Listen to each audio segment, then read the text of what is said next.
a honra de receber o senhor Castilho, um dos grandes amigos de Leonel Brizola e um dos fundadores do PDT.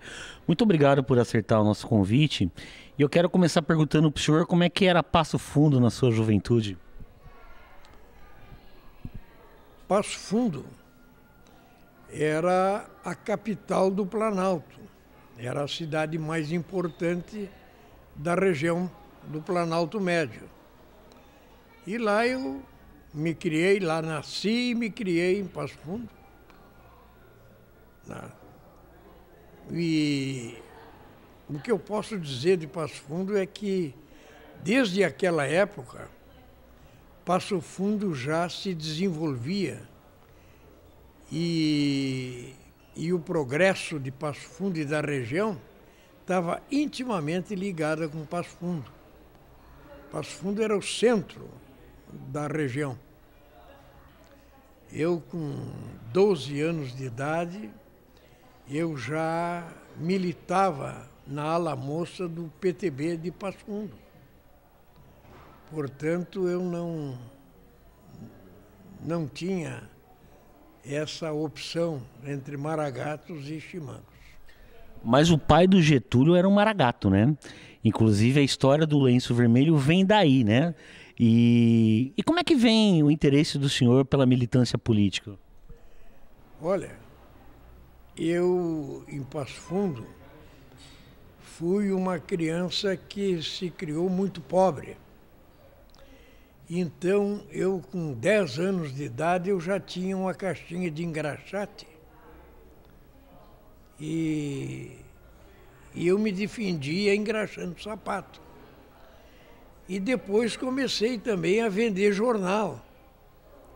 O Diário da Manhã e o Nacional, que são os dois jornais, na época, em Passo Fundo.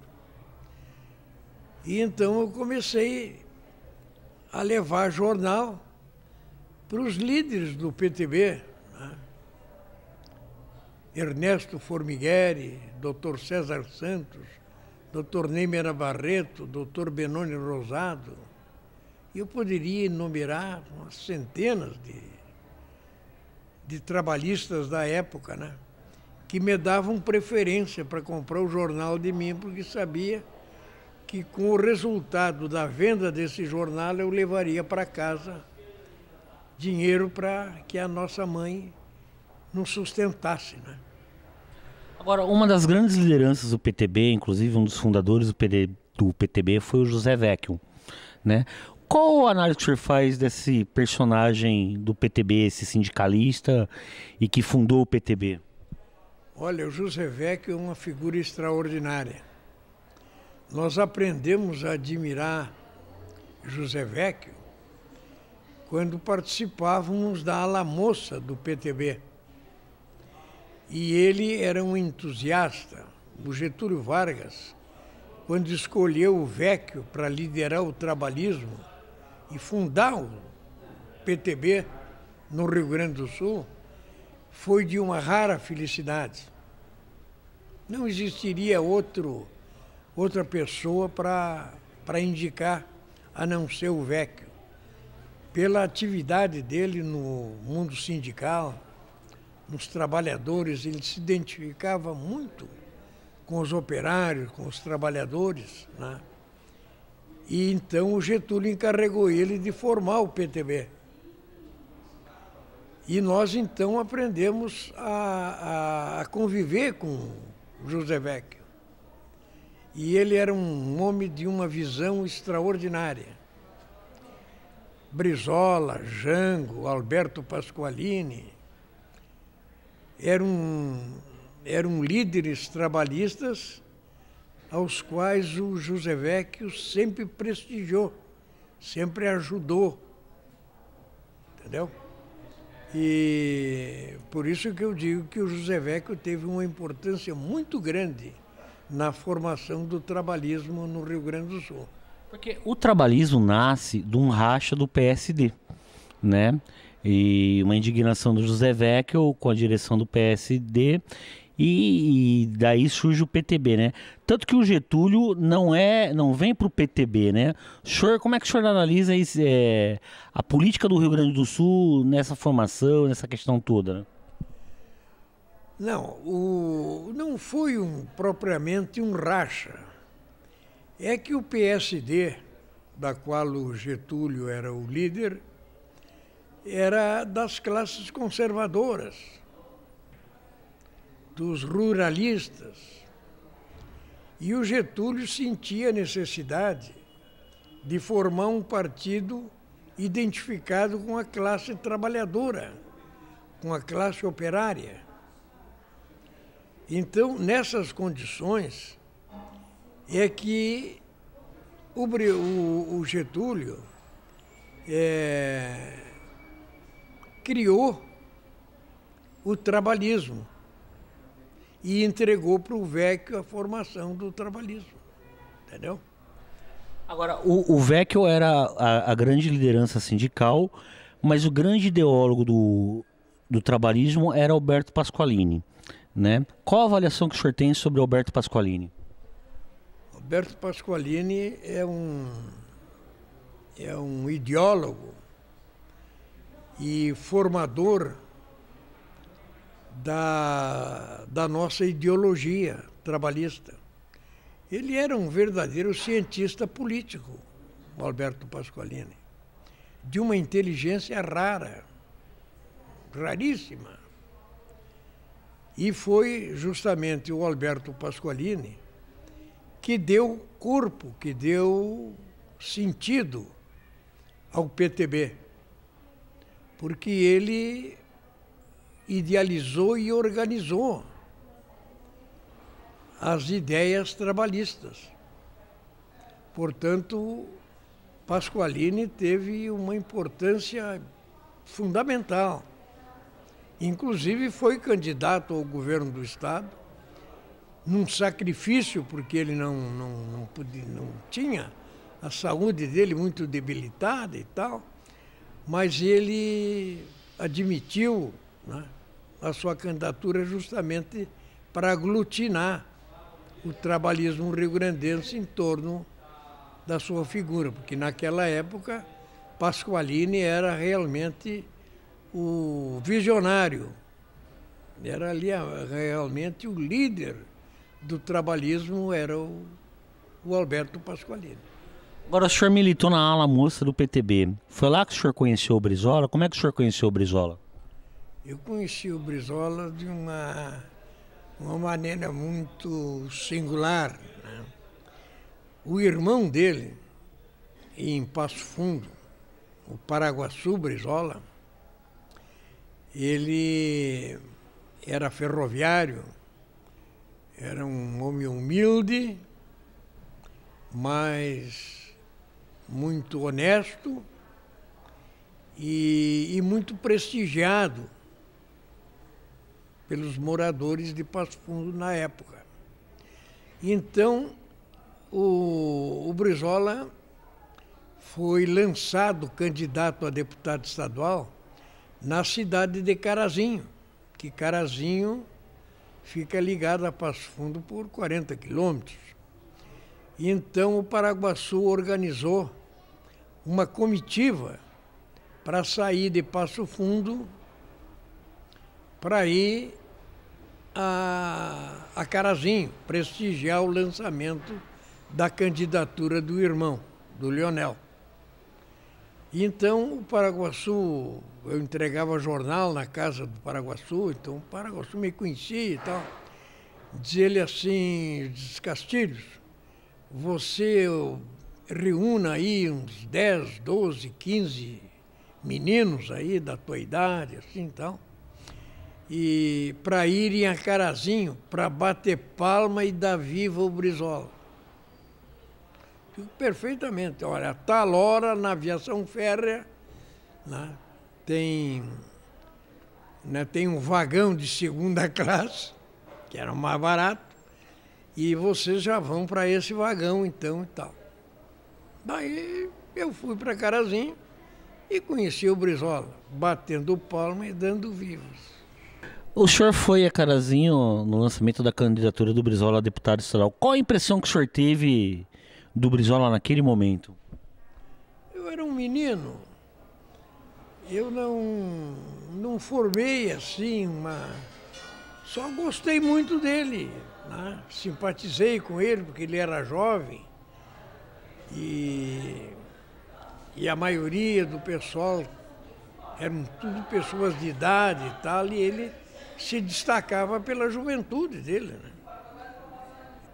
Agora, naquele tempo também, na Ala Moça, existia um personagem muito importante que era o Jango, né? E o senhor, como é que o senhor via o Jango dentro da Ala Moça do PTB? Olha, o Jango eu vim conhecer depois. Ele se elegeu deputado estadual junto com o Brizola, mas eu vim conhecer o Jango aqui na Assembleia Legislativa em Porto Alegre.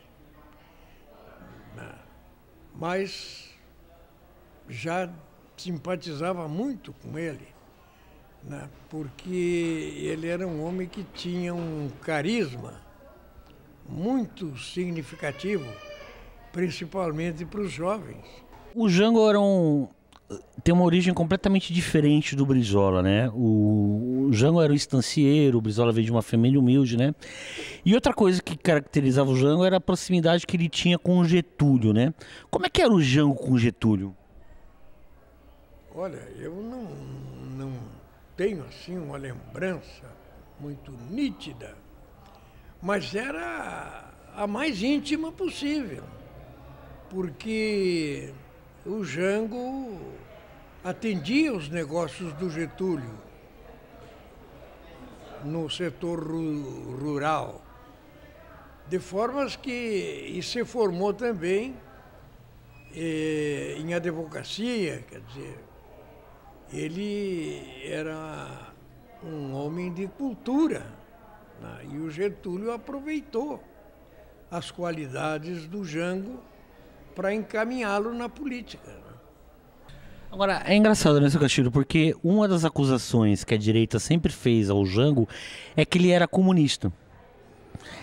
E ele era um grande empresário, né? Como é que o senhor vê essa contradição da direita brasileira de acusar um grande empresário, um homem de negócios, de comunista? Não.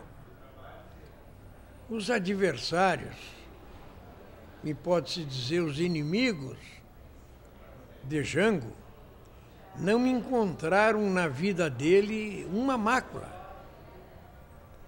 Então, a pecha de comunista denegria a personalidade dos políticos, porque a ameaça do comunismo era uma coisa assim muito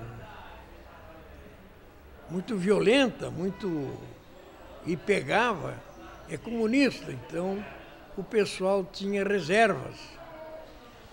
Mas o Jango nunca foi comunista. O Jango foi verdadeiramente trabalhista. Agora, um grande comunista do Rio Grande do Sul também, depois uma liderança nacional, foi o Prestes, né? Qual a avaliação que o senhor tem de Luiz Carlos Prestes? Olha, Luiz Carlos Prestes me marcou profundamente na minha vida, porque eu não tenho absolutamente nada contra os comunistas, mas não me perfilo com os comunistas.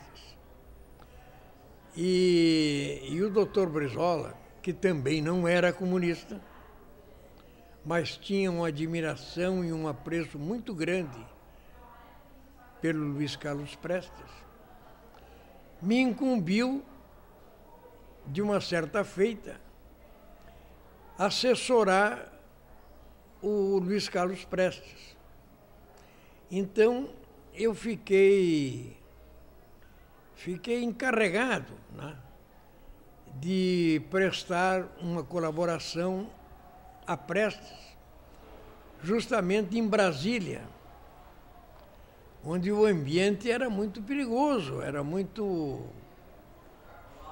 a gente tinha sempre uma desconfiança com Brasília, porque Brasília era o centro da revolução, o centro dos adversários e dos inimigos do trabalhismo e de Prestes, né? Então essa é a que me marcou, tá vendo? A simplicidade do Luiz Carlos Prestes e a inteligência dele. Ele conversava com a gente e a gente ficava impressionado pela visão que ele tinha. Aliás, o doutor Brizola sempre dizia que o Luiz Carlos Prestes era um verdadeiro estadista, pelas suas qualidades, né? E eu tive a oportunidade de conviver com ele assim, intimamente, né? Durante um certo tempo, né? Agora, o senhor tem um episódio importante com o Prestes, foi quando o Prestes decidiu apoiar o Brizola, né? Como é que foi essa conversa? Como é que foi essa decisão do Prestes em apoiar o Brizola? Olha, o Prestes, quando decidiu apoiar o Brizola, ele debateu com um grupo de comunistas, né? E foi talvez muito difícil para o Prestes tomar uma decisão. Mas o quadro político na época não deixava dúvidas de que o Brizola encarnava uma renovação e uma eficiência do governo na administração da política brasileira. Então, o Prestes, talvez eliminando aquele, chegou na conclusão de que o Brizola seria o indicado. E daí ele comunicou ao Brizola que os comunistas iriam apoiá-lo. O senhor estava com o Prestes, né, com essa decisão. Como é que foi o caso de Santa Teresa, essa reunião de Santa Teresa? Mano, daí foi marcada uma reunião entre Brizola e Prestes. E em Santa Teresa estava instalado um escritório onde o doutor Brizola atendia os companheiros, né? Porque nessa época a sede do PDT, que era ali na 7 de setembro, não era própria para uma reunião desse nível. E então foi lá em Santa Teresa, né? Nesse escritório do qual eu era o coordenador, eu era o responsável, tá vendo? Serviu o encontro de Brizola e Prestes. Foi um encontro de gigantes, Sr. Castilho? Como é que foi esse encontro? Olha, eu afirmo com muita franqueza de que eu não assisti o encontro, embora eu tenha servido os cafezinhos, a água gelada e tal, mas eu não participei desse encontro, de formas que eu não tenho ideia do que fundamentalmente eles discutiram e qual foi a convergência que eles encontraram para selarem aquele apoio. Mas o senhor estava na antessala desse encontro, né? Sim, na casa. A avaliação do senhor, entendeu? Não do Brizola ou do Prestes, mas a avaliação do senhor, vendo a história, foi um encontro de gigantes? Sim, eu fiquei fiquei muito impressionado, porque eu conhecia Prestes pela história. Então eu aprendi também a admirar a figura de Luiz Carlos Prestes. E Brizola, eu desde a mais tenra idade, como eu afirmei, em 12 anos de idade, eu fui a Carazinho bater palmas para o Brizola. E então eu achei que aquele encontro seria importantíssimo, como foi, como realmente foi. Onde o senhor estava na campanha da legalidade? Como é que o senhor viu a campanha da legalidade aqui no Rio Grande do Sul? Olha, na campanha da legalidade, eu dormia no palácio. Eu estava permanentemente ao lado do Dr. Brizola. Eu era um jovem da ala moça do PTB, né? E era um colaborador também do Dr. Brizola. Portanto, eu estava no palácio permanentemente. Eu dormia lá, eu almoçava, eu tomava café, eu jantava lá no palácio. Sr. Castilho, o senhor sabe que a campanha da legalidade, o Rio Grande do Sul correu o risco de ser bombardeado, né, pelas forças militares, né? O senhor estava disposto a morrer por aquela causa? Olha, tanto estava que no momento que correu o boato de que seria atacado o palácio, o doutor Brizola me chamou e disse: "Ô Castilho, tu fica lá naquela janela de frente à praça e manda colocar ali uns sacos de areia e tu fica ali. Se tu vê que eles vêm vindo, eu carregava revólver, eu tinha um revólver, diz, você atira para a gente então aqui se preparar." Eu inclusive tenho fotografias que foram publicadas nos órgãos da imprensa, eu na janela, nos sacos de areia e um revólver a tiracolo, né, aguardando o desenrolar dos acontecimentos. O clima dentro do palácio, como é que era o clima dentro do palácio? Muita tensão, Sr. Castilho? Aquilo ali era um nervosismo total. Né? E, inclusive, tem um fato que eu gostaria de realçar, que eu presenciei. Tinha muita gente na parte térrea do palácio. Então, quando correu o boato de que eles iam atacar o palácio, tinha uma porta, a porta de ferro de entrada do palácio, aberta pelo meio, né? Então, para a gente passar por ali, tinha que se dobrar, né? Tinha que se...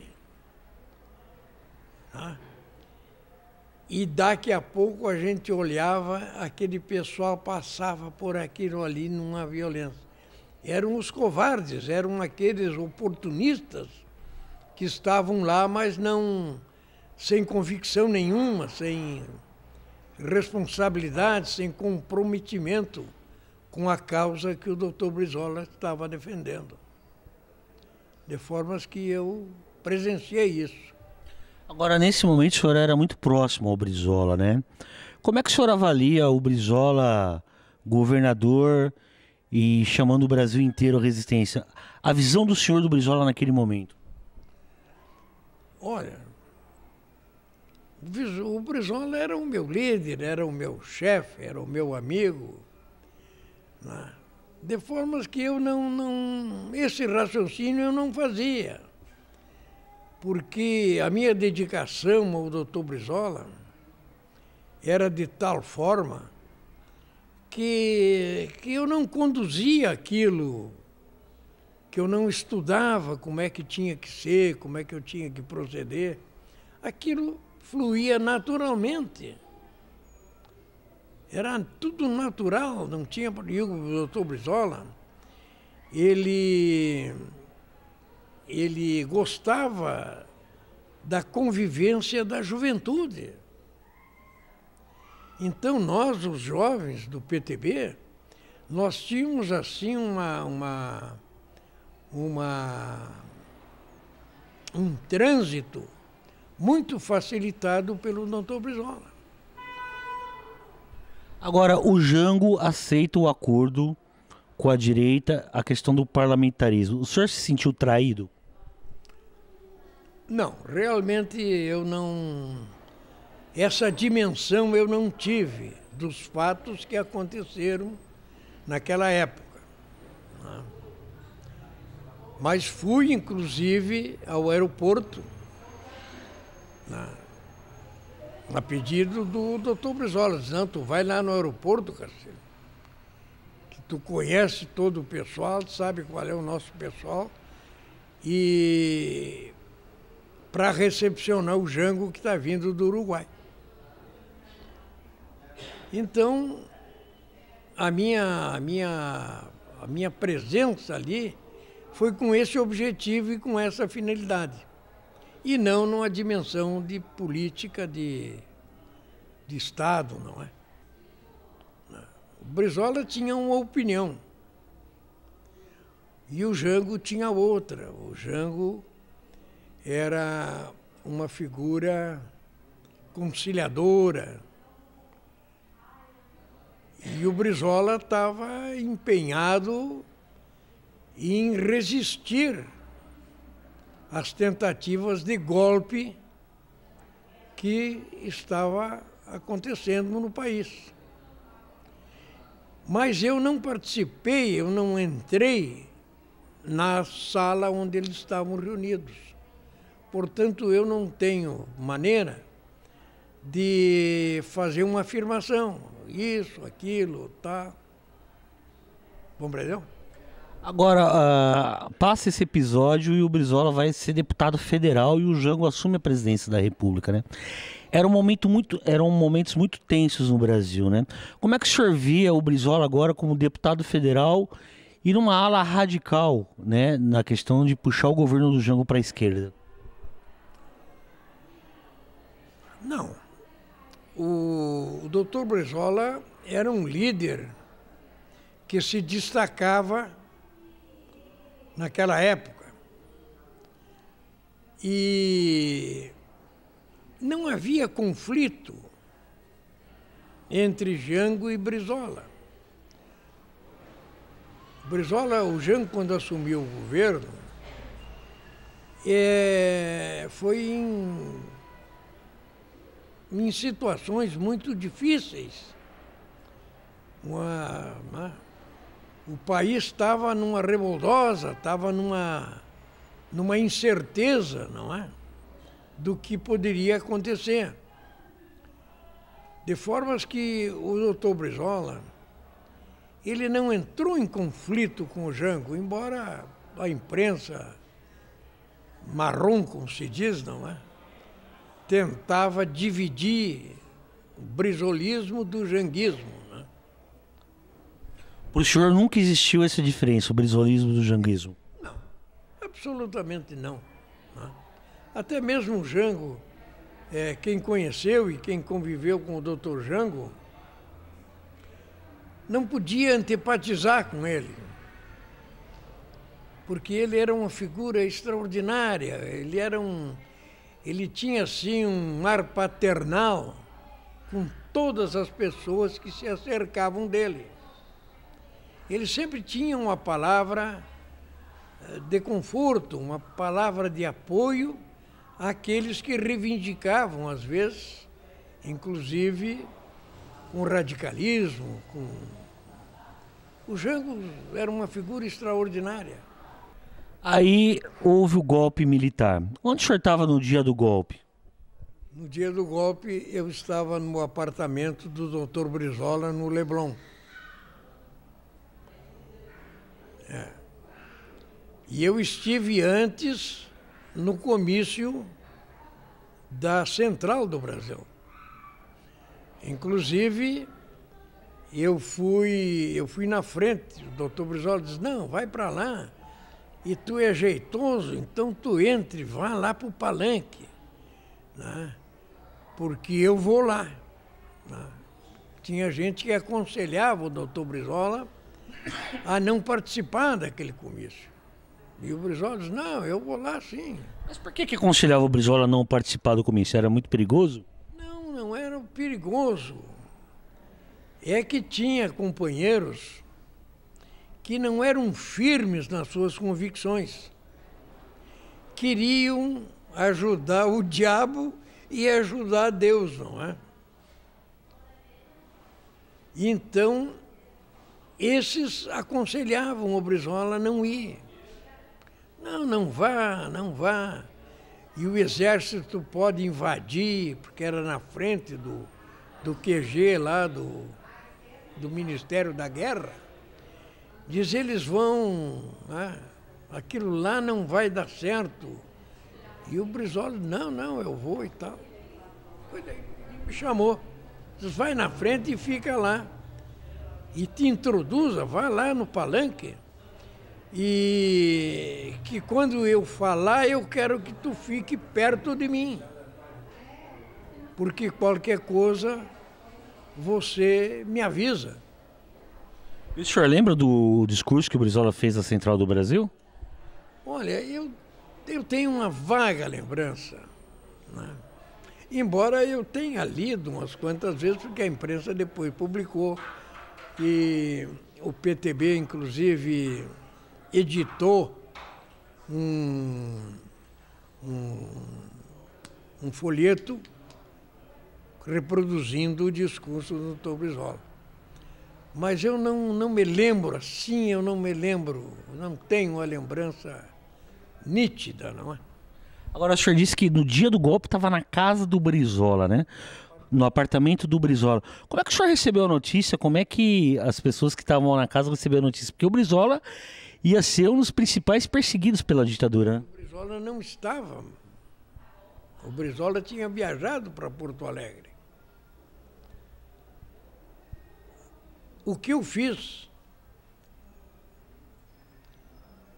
impensadamente ou irrefletidamente, foi rasgar, foi consumir alguns papéis, algumas publicações, algumas coisas que eu julgava que pudessem comprometer o Dr. Brizola.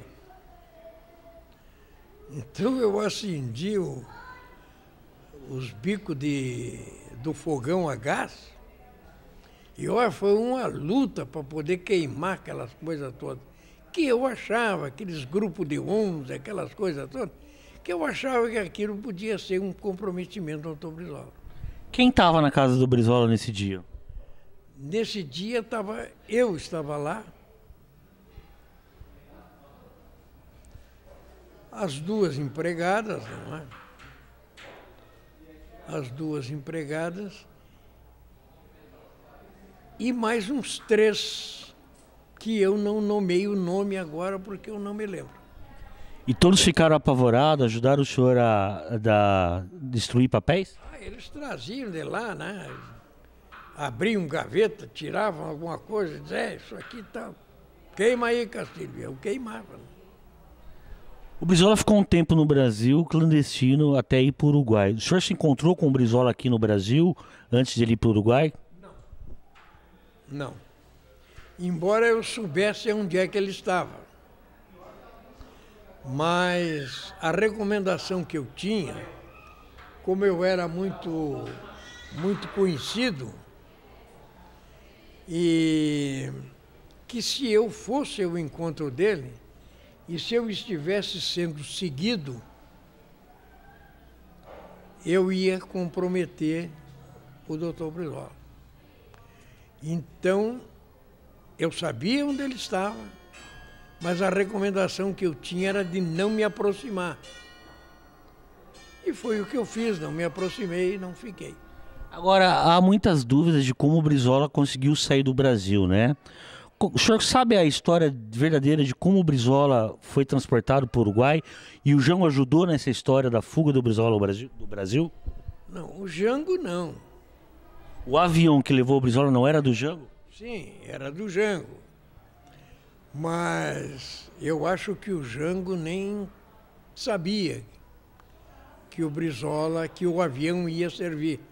Porque o Maneca, que era o piloto do Dr. Jango, ele foi pego de surpresa, porque sabe que nessas situações, quanto menos se divulgar,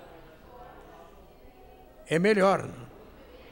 Então, o que houve foi que o coronel Átila Escobar foi um grande colaborador do Dr. Brizola, um grande amigo do Dr. Brizola e responsável, inclusive, pela segurança do Dr. Brizola. O coronel Átila conseguiu um fardamento de brigadiano e levou para o doutor Brizola. Disse, não, tu te fardas de brigadiano que tu passa por essas barreiras que tem aí. Até o avião descer na praia para pegar e levá-lo para o Uruguai.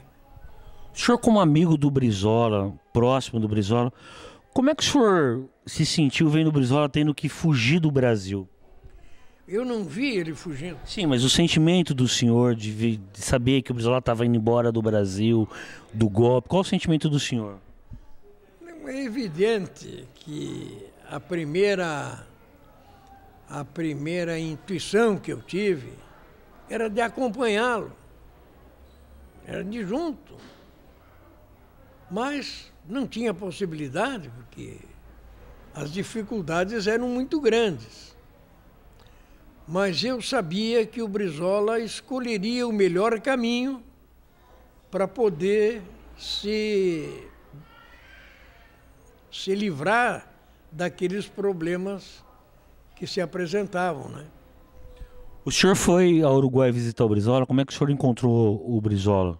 Eu fui centenas de vezes, né? E encontrava sempre ele muito disposto.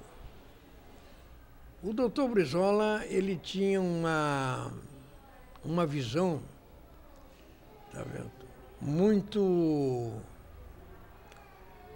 muito séria a respeito da posição dele no exílio, com possibilidade de voltar ao Brasil.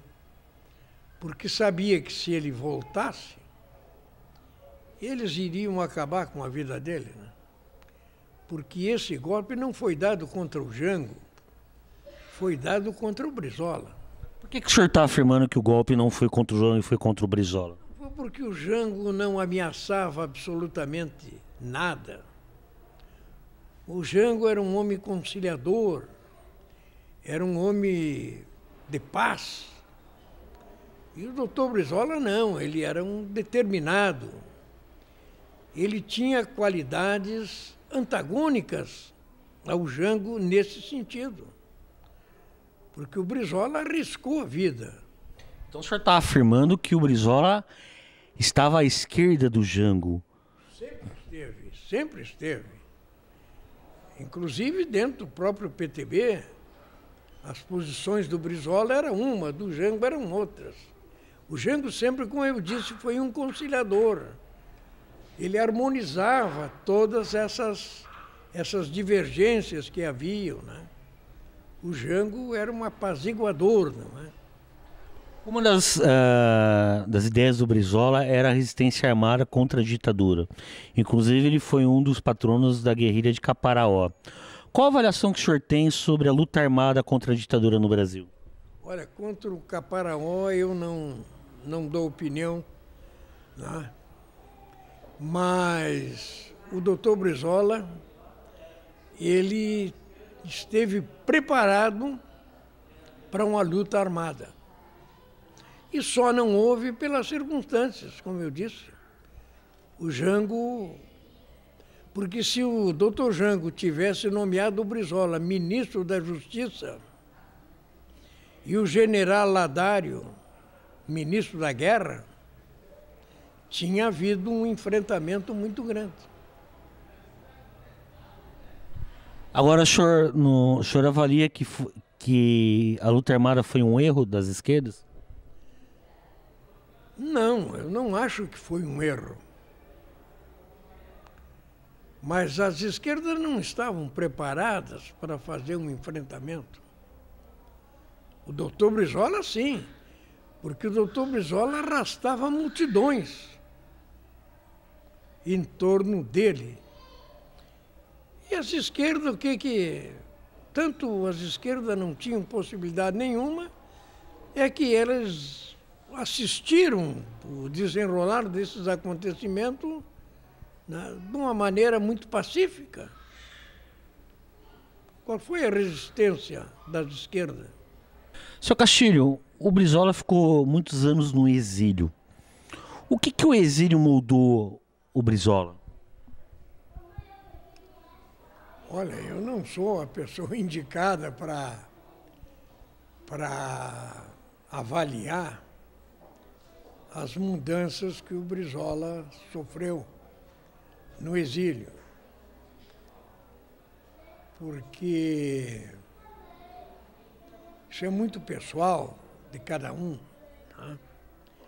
Então, eu não me atrevo a dizer que houve muitas mudanças.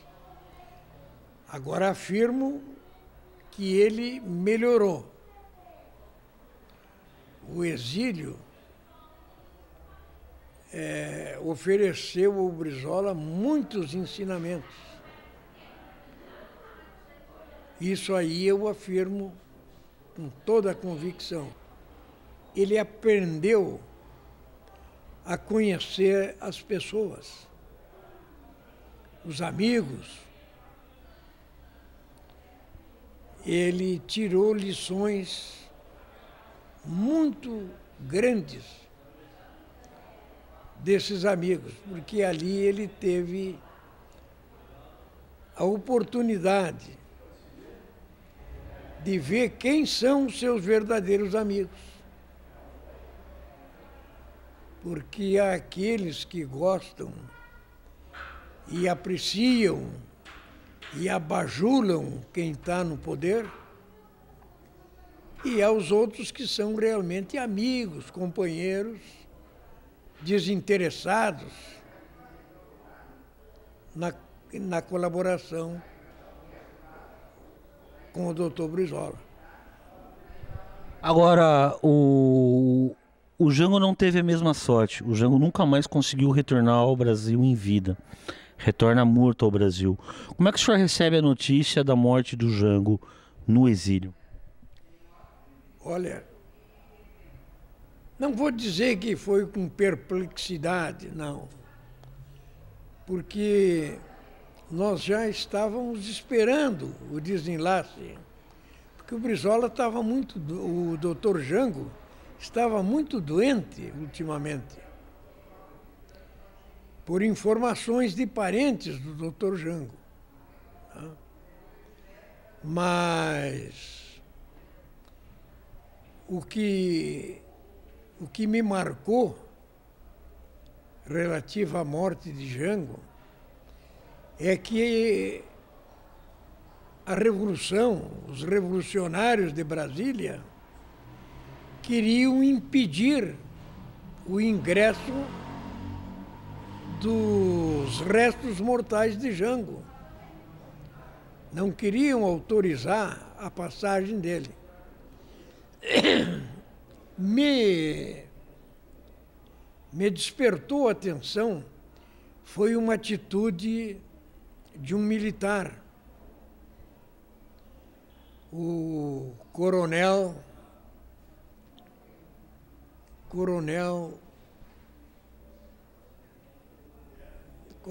Gonçalves, que era o chefe da Polícia Militar no Rio Grande do Sul. E aqui eu quero prestar uma homenagem a ele e a sobrinha dele, que era casada com o doutor Cibiles Rocha da Viana. Cibiles Viana. Ele tomou atitude, diz, não, vai entrar sim e tá. E mandou o pessoal dele criar todas as condições para a caravana que saía, que entrava no Brasil, fosse até São Borja.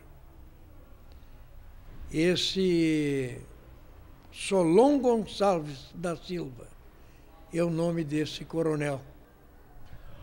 O senhor sofreu perseguição pela ditadura, seu Castilho? Olha, eu não sofri. Pelo contrário, eles até me facilitaram muito a minha vida. Porque eu era marcadamente uma pessoa chegada ao Dr. Brizola. E quando estourou essa revolução aí do 1º de abril, né, eu estava no Rio de Janeiro, né, e demorei aí uns 15 dias para chegar no Rio Grande do Sul. Eu tive muita dificuldade para chegar no Rio Grande do Sul, porque não podia comprar uma passagem de avião, não podia comprar uma passagem de ônibus, não tinha maneira, né? Então foi muito difícil para mim chegar aqui.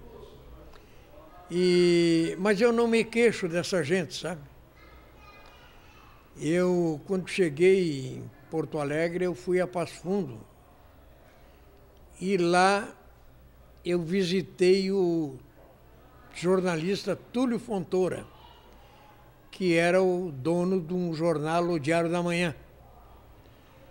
E conversando e tal, diz ele para mim assim, diz, Castilho, venha trabalhar comigo aqui. E eu pensei, digo, mas que oportunidade o seu Túlio está me dando, não é? Digo, tá, venho sim. Pensei que era para vender jornal ou para distribuir o jornal que eu fazia quando era menino ainda, né? Diz ele, não, você vai vir para cá para me ajudar aí, vai trabalhar aqui, vai me ajudar e tal.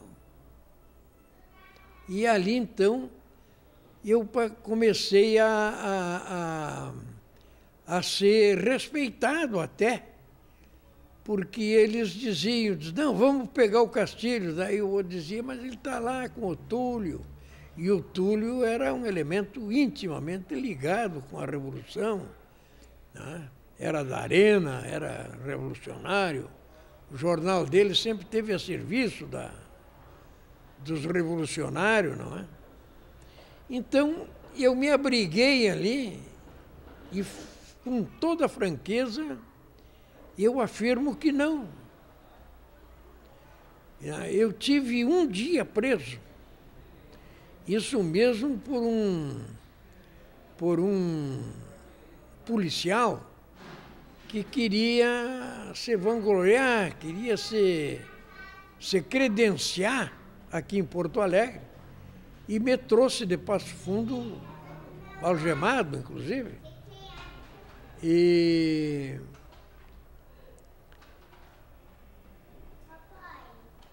eu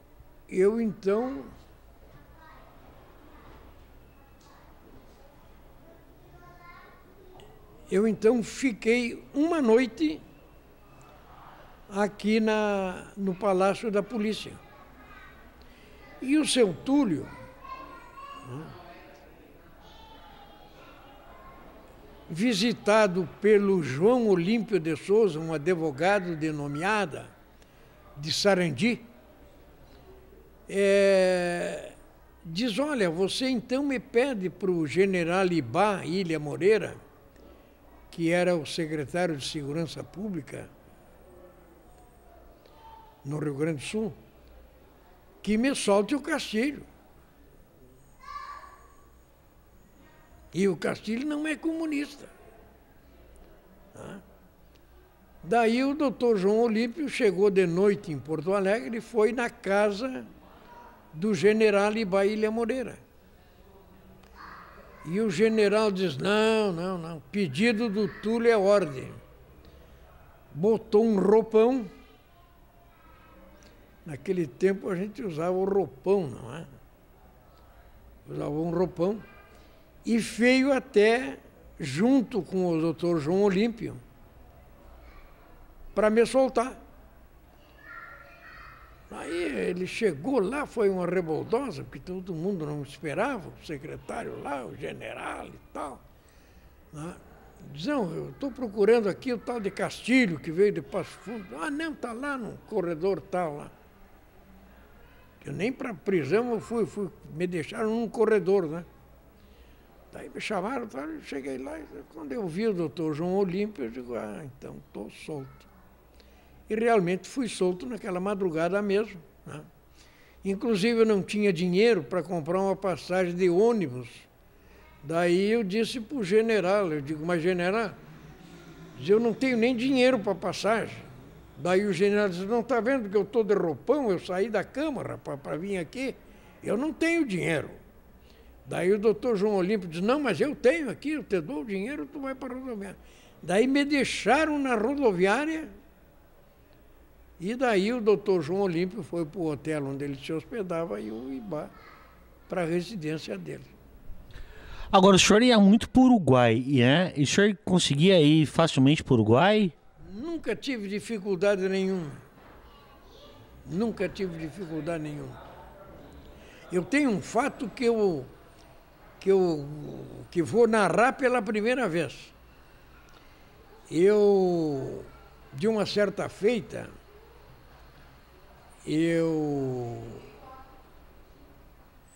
organizei uma firma comercial de dedetização. Dedetização. Matar barata e mosca, mosquito, essas coisas. E ganhei muito dinheiro. Ganhava muito dinheiro porque eu chegava numa localidade qualquer, eu visitava o médico, eu ia no hospital e tal, e eles mesmos recomendavam que o pessoal dedetizasse, imunizasse as suas residências, as suas casas. Então ganhei muito dinheiro. Daí, no fim do mês, eu viajava para o Uruguai. Aí eu chegava lá e digo, doutor Brizola, os nossos companheiros que estão mal aí, tal e coisa, olha, eu vou deixar aqui um pacotezinho de dinheiro. O Brizola disse, escuta aqui, Castilho, de onde é que está saindo esse dinheiro? Eu digo, não, eu tenho um negócio. Disse, não, isso não está muito certo, não. Eu acho que tu anda assaltando o banco e você não me comprometa, porque o Brizola nunca esteve aliado àquela campanha de roubos e assalto de banco e tal e coisa. O senhor alguma vez encontrou o Brizola amargurado no exílio? Naturalmente, sim. Né? Quem é que não vai estar amargurado? E quais eram as principais queixas do Brizola? Longe da pátria, não podendo trabalhar em favor do povo, que ele sempre trabalhou. Evidente que eu sentia que ele tinha um sentimento muito grande por não poder estar no Brasil trabalhando pelo povo. Mas aí começa a campanha da anistia. O Brizola já tinha saído do Uruguai, vai para os Estados Unidos e depois para Portugal. Como é que o senhor avalia o encontro de Lisboa e a possibilidade do Brizola voltar ao Brasil? Olha, eu acho que foi muito acertada a iniciativa que tiveram os organizadores do partido lá em Lisboa. Inclusive o doutor Mário Soares foi fundamental nisso, porque ele criou todas as condições para a realização desse congresso que foi feito em Lisboa. E foi ali justamente que se formou o partido que hoje está em vigência no Brasil. O senhor teve na recepção do Brizola volta ao Brasil? Quando o Brizola volta ao Brasil, o senhor estava? Lá em São Borja, na estância do João Vicente, filho do Dr. Jango, que acompanhou o Dr. Brizola da Foz do Iguaçu até São Borja. E qual foi o sentimento do amigo, depois de 15 anos, ver o Brizola de volta ao Brasil?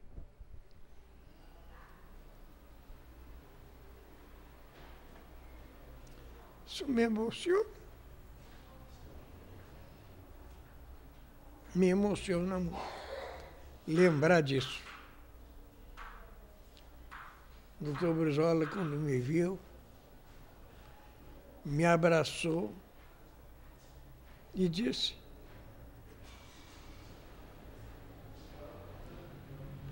você vai ficar comigo. Eu digo, mas eu não tem nada, você vai ficar comigo. E dali de São Borja em diante eu estava junto com o doutor Brizola, até o dia da sua morte. O Brizola, em vez de ficar no Rio Grande do Sul, vai para o Rio de Janeiro. Se hospeda, né, no Hotel Everest, e surge na vida do Brizola um grande companheiro do Brizola, que é o Carlos Lupe. Como é que essa história da banca de jornal do Carlos Lupe e o Leonel Brizola? Olha, o Lupe colaborou muito com o Dr. Brizola, anonimamente. Daí eu pedi para o Dr. Brizola ir lá na banca, conhecer o dono da banca, que organizava todos os jornais do Rio de Janeiro, de São Paulo e tal, e eu ia buscar e levar para ele no hotel. E o doutor Brizola aqueceu. E foi conhecer o Lupe. Inclusive o Brizola, bonachão, tal coisa, diz, olha, o senhor tem que nos ajudar aí, tal, nós estamos formando um partido e tal. Foi o Brizola que convidou o Lupe. Eu estava junto, eu vi. Ah. E tem que nos ajudar, tem que pegar os seus amigos aí, seus parentes, se filiar no partido e tal. Foi ideia do doutor Brizola. E como é que o Lupe se torna uma das pessoas de maior confiança do Brizola? Olha, diversas são as razões. Uma delas, ele se prontificava a colaborar com o doutor Brizola. E o doutor Brizola, com a escassez de colaboradores que tinha, logo que ele chegou no Rio de Janeiro, ele achou que devia convocar o Lupe para colaborar mais intimamente, né, na formação do partido.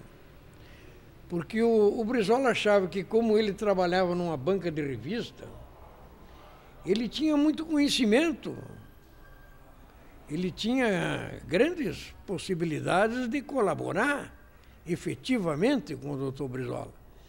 Então foi assim.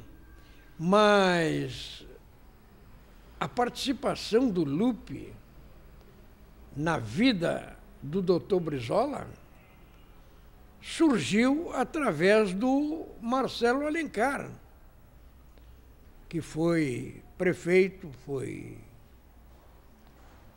governador, né? E impressionou muito o doutor Brizola, porque ele se afastou do Marcelo Alencar, ao qual ele foi secretário de Transportes. E veio, procurou o doutor Brizola, eu estava junto, e eu fui lá e anunciei que o Lupe queria falar com ele. Ele disse, não, manda entrar e tal coisa. Daí eu levei o Lupe, embora eu não tenha ficado junto na hora, Mas ele foi lá e se prontificou para o doutor Brizola. Diz, olha, independente da minha amizade e com o Marcelo Alencar, eu quero dizer que entre vocês dois, eu fico com o senhor. Porque houve um atrito entre o Brizola e uma indisposição entre eles, né? E o Lupe diz, não, eu fico do seu lado. E o Brizola, então, ficou muito satisfeito, né? Prova está que quando o Brizola diz, tu leva agora o nosso companheiro aí até lá, né, no elevador e tal, né? E diz que agora ele vai ser o meu braço direito. Daí eu ainda brinquei com o doutor Brizola, digo, então o senhor vai cortar o braço, então? Não, que é isso, rapaz? Uma brincadeira, né? E dali para diante o Lupe começou a participar ativamente. E os outros companheiros que ficavam com ciúmes do Lupe, né, passaram a criar dificuldades para o Lupe.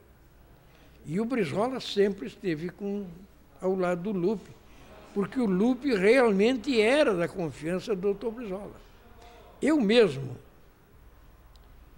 tive um rompimento de relações com o Lupe. Por bobagem, mas tive. E o Lupe diz, olha, o Castilho brigou comigo e tal. Daí diz que o Brizola disse para eles, não te preocupa, deixa o Castilho comigo.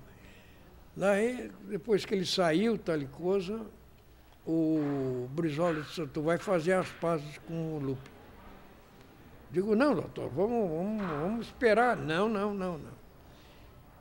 Tu colabora comigo e ele vai colaborar comigo também. Então, vocês são colaboradores, vocês têm que se darem, não pode haver esse troço. Daí eu desci e ainda encontrei o Lupe na frente do prédio do doutor Brizola. Daí eu disse para ele, olha, estendo a mão para você aqui, aperta a mão aqui, tá? E está acabado. O Maneco, inclusive, é testemunha disso. O Maneco. Né? Porque o Maneco estava junto com o Lupe, quando o Lupe disse para o doutor Brizola que havia um atrito entre eu e ele e tal. Agora, uma das pessoas de confiança do Brizola, na volta do Brizola do exílio, era o Trajano Ribeiro e o Doutel de Andrade. Qual a avaliação que o senhor tem desses dois personagens do partido?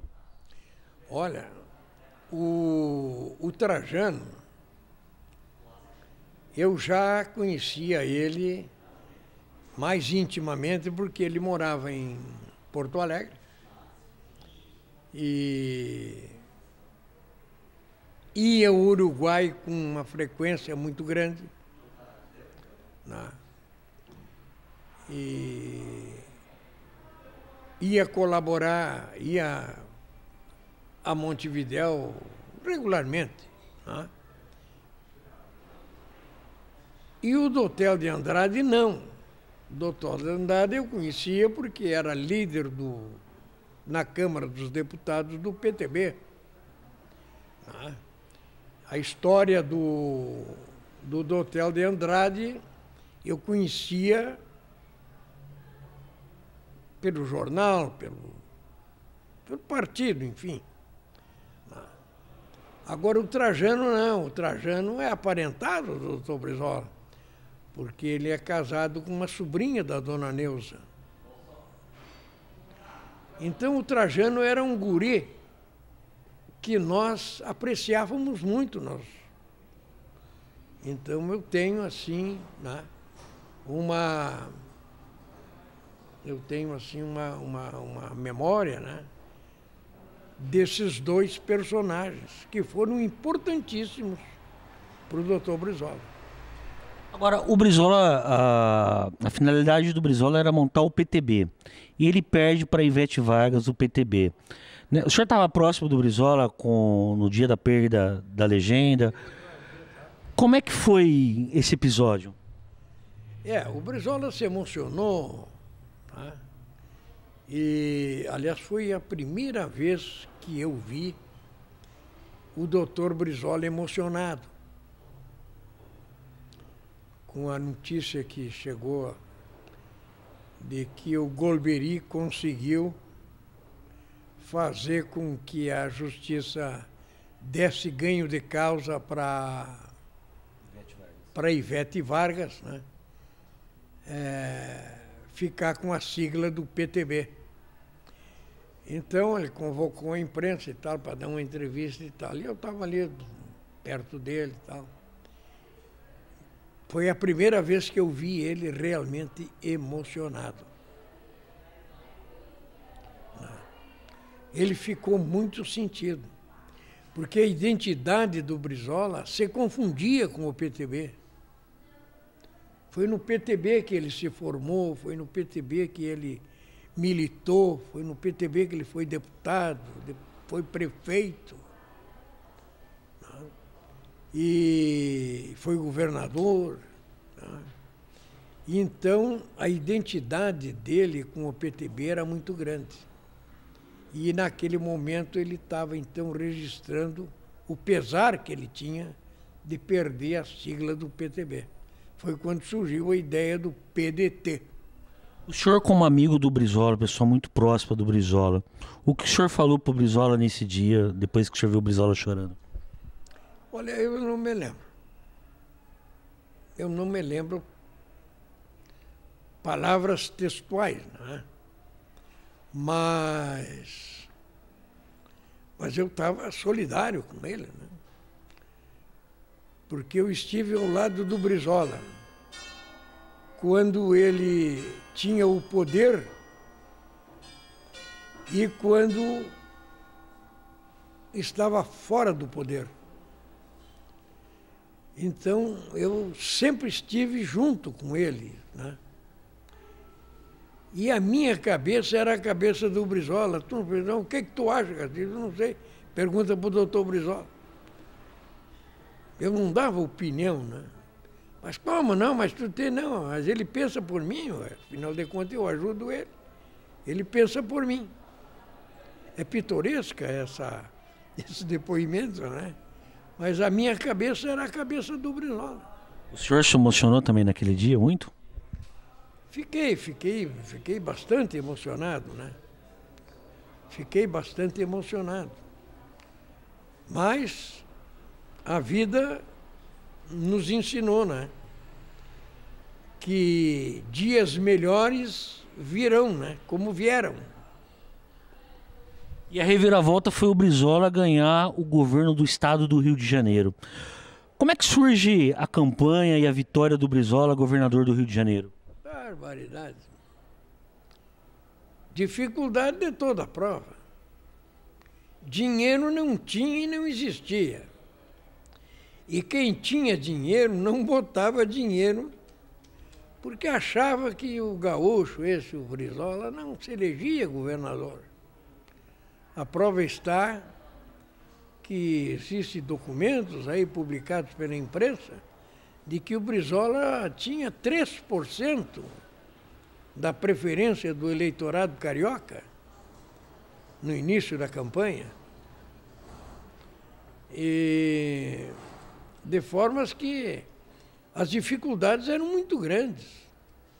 Eu mesmo pegava uma lata de tinta e um pincel e ia escrever Brizola por ali, pelos muros, pelas coisas. Em vez de dormir de noite, eu saía com uma equipe, com uma turma de abnegados, de companheiros desprendidos, não é? Para fazer pichamento, Nós não tínhamos dinheiro para imprimir cartazes, nada. Depois é que foi tomando vulto e tal.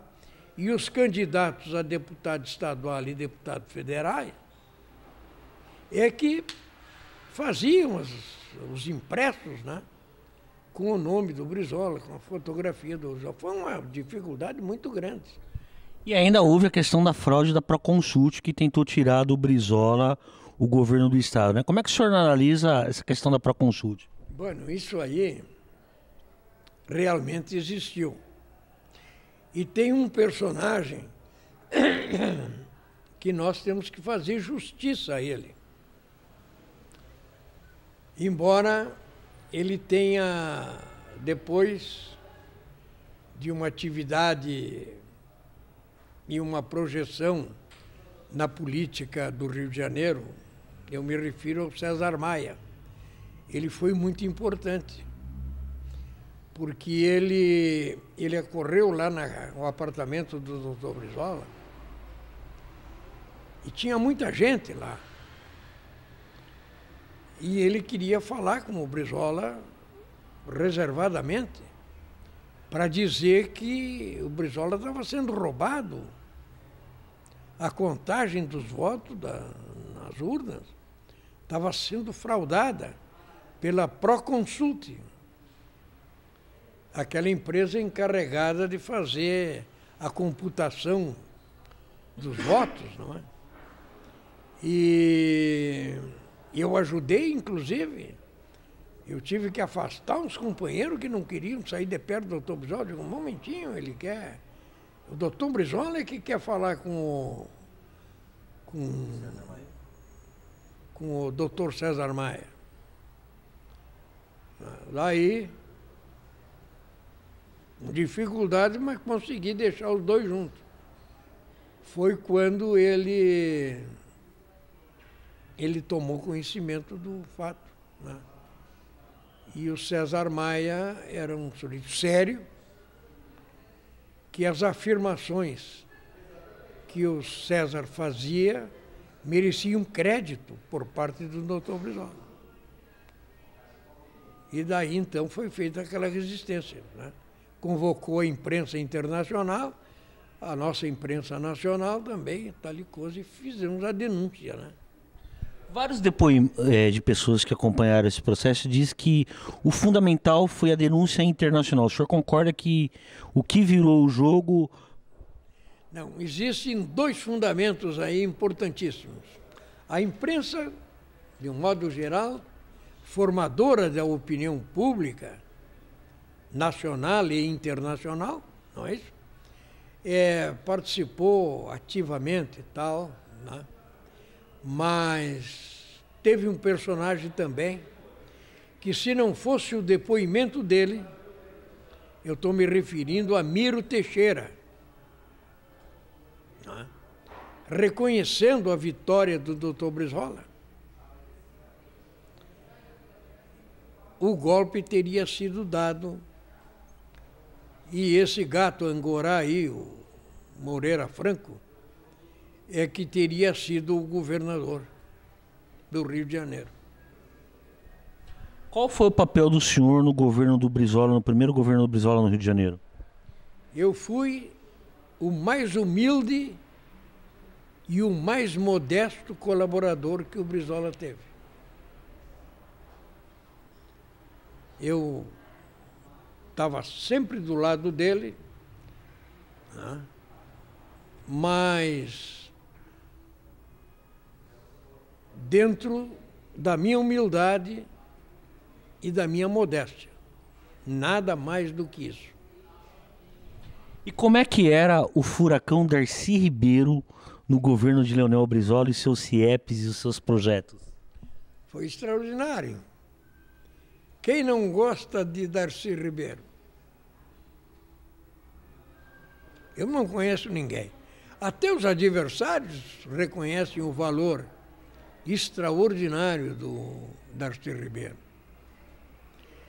E a ideia dos CIEPs, que foram implantadas no governo, o Darcy teve uma participação bárbara, como o doutor Oscar Niemeyer também.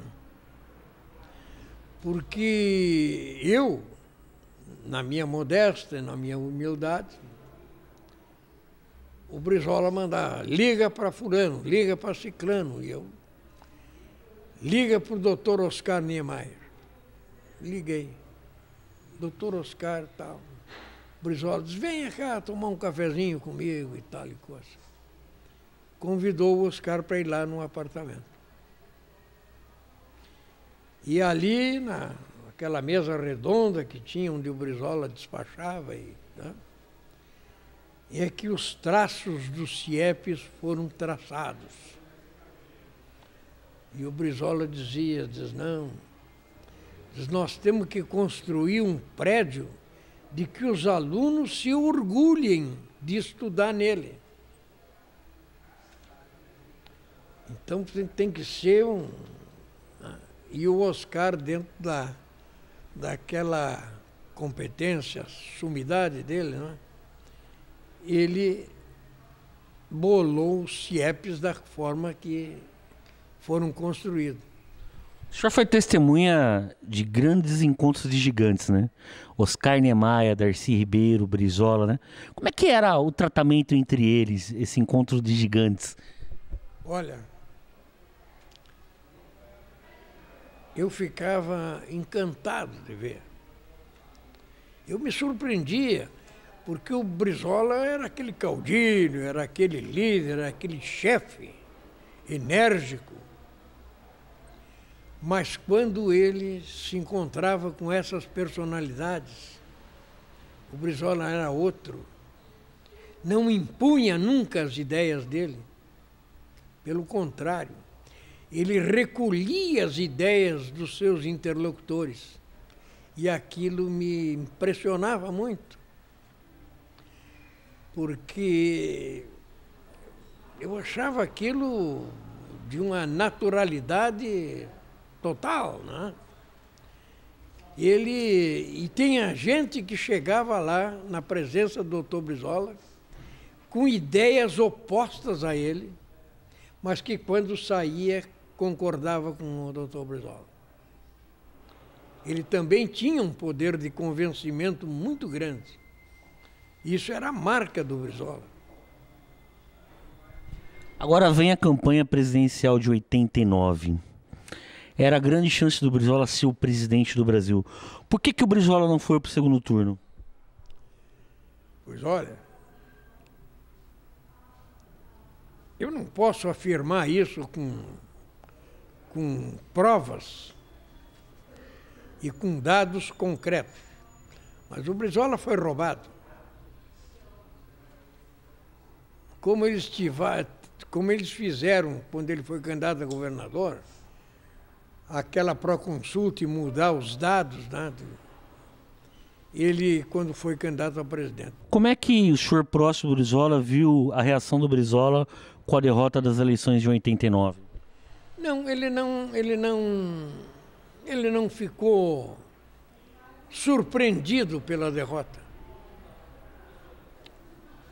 Ele aceitou, porque ele viu que ele não fazia parte da natureza desses vendilhões da pátria, como se diz, que ele não era daqueles que participavam das oligarquias que comandavam o nosso país. Mas eu fiz um carreteiro para o Brizola. O Brizola comeu um carreteiro puro. Arroz e charque e uma cebolinha. Só. Para ele aquilo era um banquete. E ele dizia que foi um banquete, aquele carreteiro.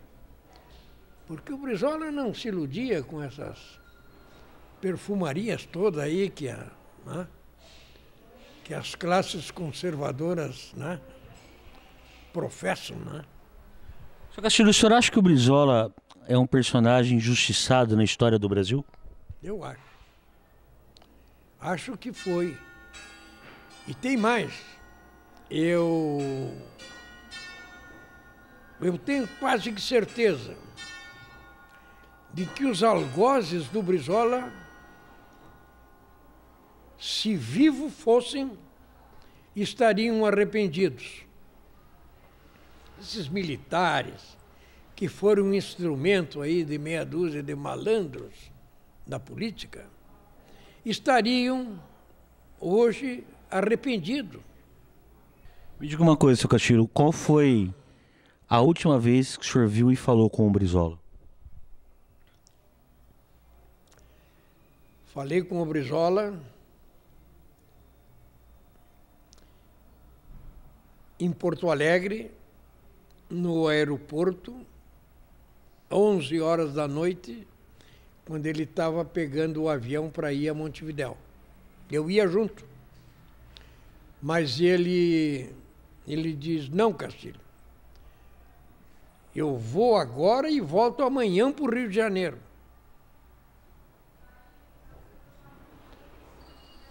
E não há necessidade de você ir junto.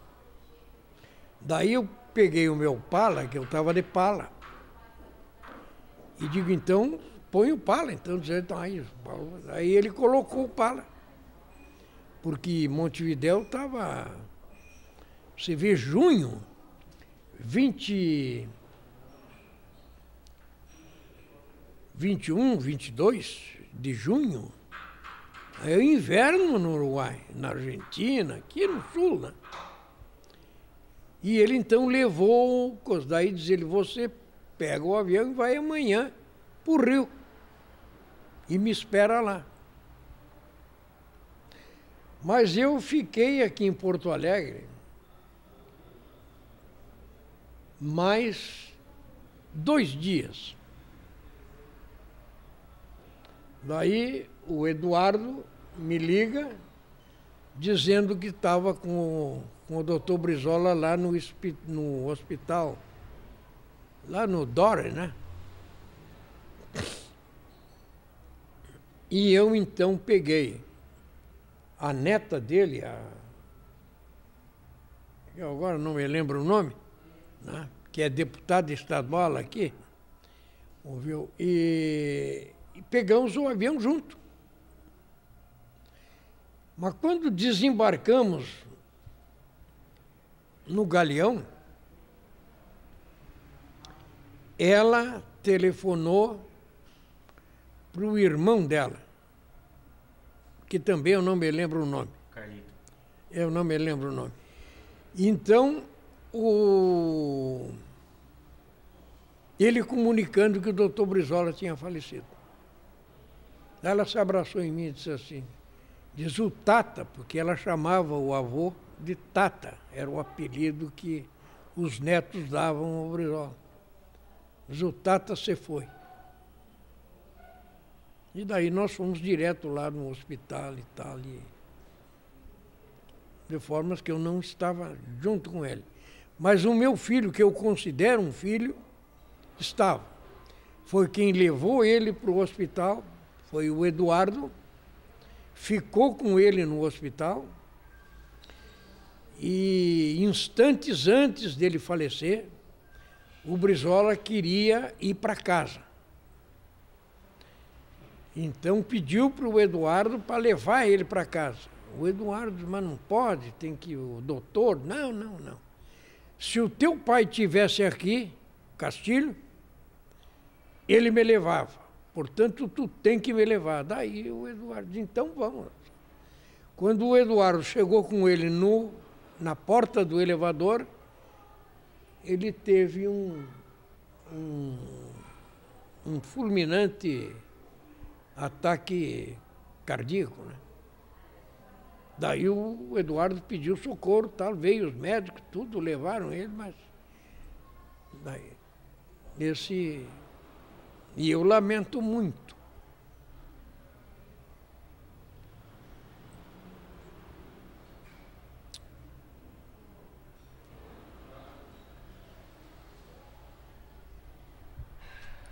Seu Castilho, eu quero que o senhor me defina o Rio Grande do Sul em uma palavra.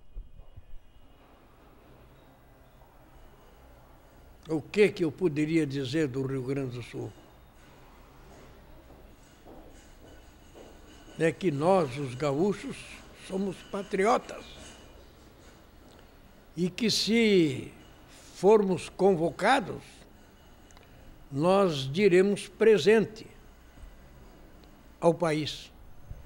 O Getúlio Vargas em uma palavra. Foi um grande homem, embora de estatura baixa. Foi uma personalidade que marcou esse país, porque existe duas eras no Brasil, antes de Getúlio e após Getúlio.